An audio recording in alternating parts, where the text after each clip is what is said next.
once again, the Spurs are repeating history. The franchise that built an empire on patience, discipline, and long-term vision is once again refusing to join the NBA's chaos. While half the league is desperately trying to position itself to land Giannis Antetokounmpo, the San Antonio Spurs are doing something almost unthinkable. They're turning away from the chance to pair Giannis with Victor Wembanyama. And yes, this is really happening.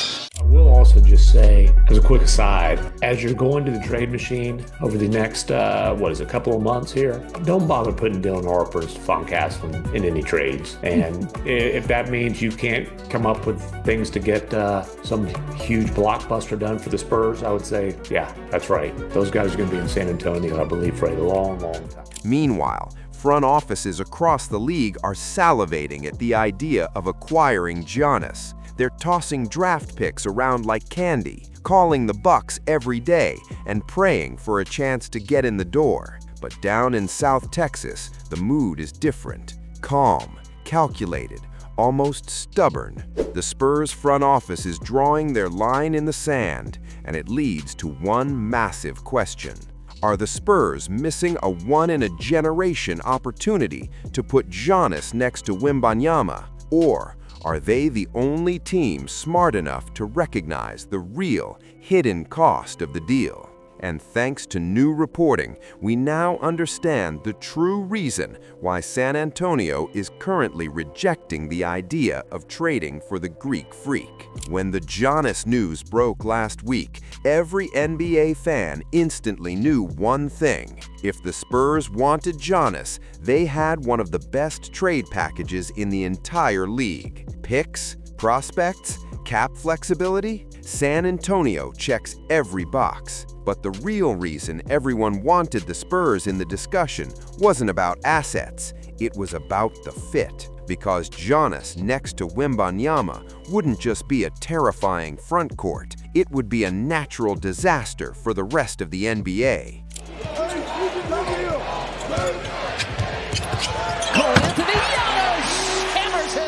One 7'4" generational alien with limitless defensive range. One 6'11" bulldozer with MVP-level dominance. Put them together in Mitch Johnson's system? Good luck scoring, good luck defending, good luck competing. Teams wouldn't just lose games, they'd lose hope. This is why every analyst in the country kept screaming that the Spurs should make the trade.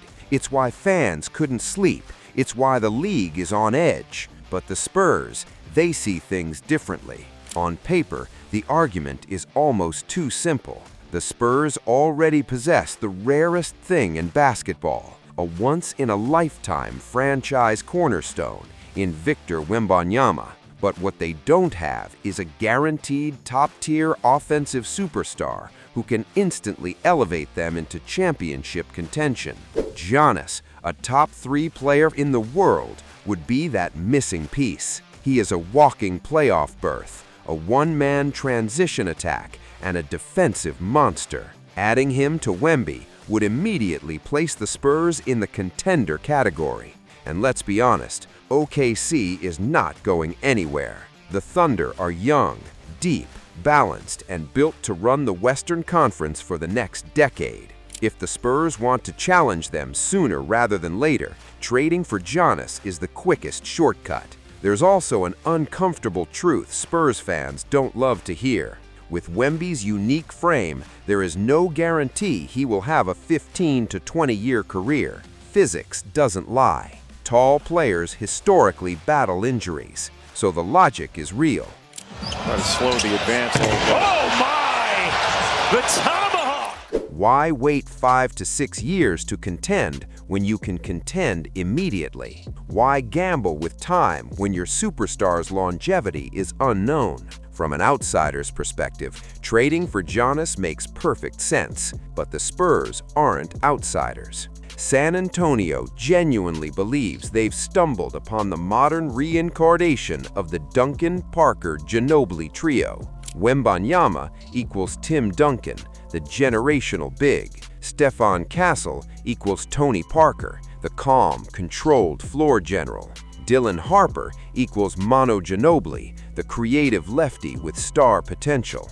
In their eyes, these three aren't just prospects, they're the foundation of a decade-long dynasty. And dynasties aren't built by trading away your Parker or your Ginobili before they even develop. This belief is the core reason the Spurs are refusing to talk about Harper or Castle in any Giannis negotiations. Multiple insiders have confirmed the same thing. The Spurs will not trade the number 2 pick, Dylan Harper. They will not trade Stephon Castle, not even for a superstar. And remember, this is the same front office that once turned down Kevin Durant when he was available. They said no because the timing wasn't right, and now KD is thriving with the Houston Rockets, while the Spurs are building something sustainable. Harper in the paint. Harper for the tie. The walking bucket, Dylan Harper. For San Antonio, the big question isn't, can we win a title with Giannis? It's, is it worth trading 10+ years of Wemby, Harper, Castle for 2 to 3 years of Giannis? Especially when Giannis has made it clear for years that he eventually wants to play in New York. So while other teams operate out of desperation, the Spurs operate out of confidence. And right now, that confidence says no deal. As if destiny wanted to confirm the Spurs' beliefs, the basketball gods gave us the perfect test. The Spurs faced the Lakers in the NBA Cup quarterfinals. Wemby missed his 12th straight game with a calf issue. The Spurs were severely undermanned. Luka Doncic torched them for 35 points. LeBron added 19.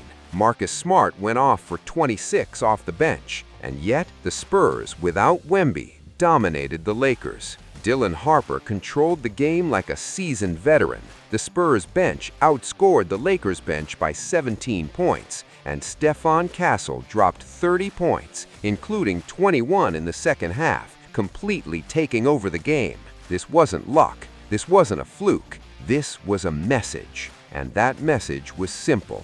You want us to trade Castle or Harper? Yeah, good luck with that. Final question. If you were running the Spurs, would you bet everything on Giannis right now? Or would you trust the long-term vision and keep Wemby, Harper, and Castle together?